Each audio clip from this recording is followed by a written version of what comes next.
Everyone's mouth and teeth are different. So when you look at someone's embouchure, it may not look the same as yours. The only real way to know that you're doing the correct embouchure is to do the following technique. We're going to start by saying the, and we're going to feel where our top teeth meet our bottom lip. The. So right in between our outer lip and our inner lip. The. That's actually where you want to position your reed. Is right there. The. Right like that. The next step is to rest our top teeth, not bite down, but rest our top teeth on the top of the mouthpiece, like this. So, The next step is to then seal our lips around the mouthpiece.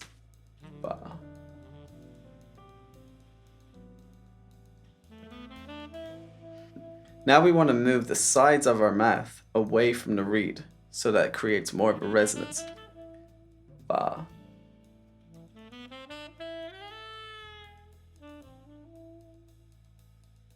So you should see my sides of my mouth kind of pushing back. Now you don't want to tense up too much.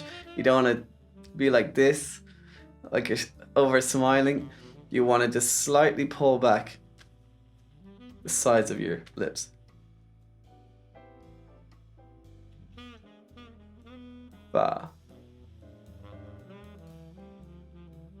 And that is the correct embouchure.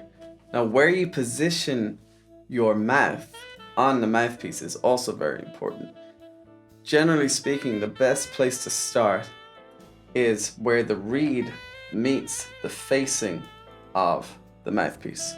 So here, you can see it's not touching, and then here, it starts touching the mouthpiece. So when you place your finger at that part,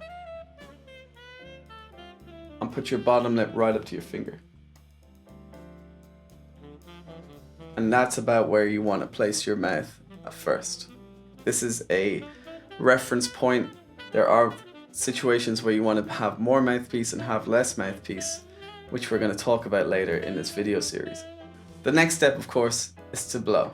So now we need to come back to thinking about our diaphragmatic breathing, taking a deep breath. Maybe practice a few times to just get used to it.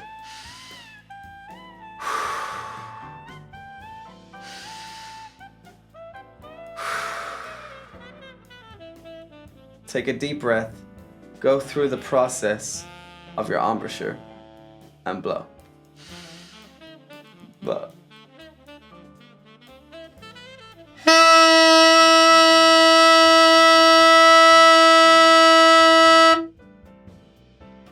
So now we want to be able to hold that note for up to 8 seconds or longer. This might be difficult if you're just starting out, but our goal is to get around 8 seconds or longer. Now before we do that, if you're still having trouble, just keep practicing this. Don't worry about getting it for as long as you can. Just try and get a consistent tone.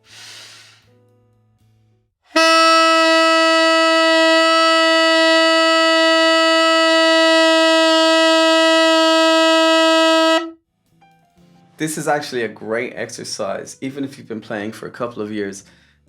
Playing with just the neck and the mouthpiece actually really helps with developing your muscles in your embouchure, and it's a great warm-up exercise. So even if you've been playing for a couple of years, doing this every day 5 to 10 times for 8 seconds or more is really going to help your tone and intonation.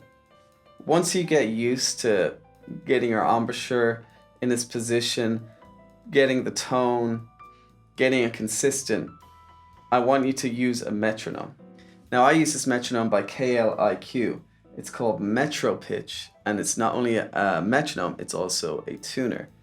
So as you can see, I have it set to 60 BPM, which means 60 beats per minute.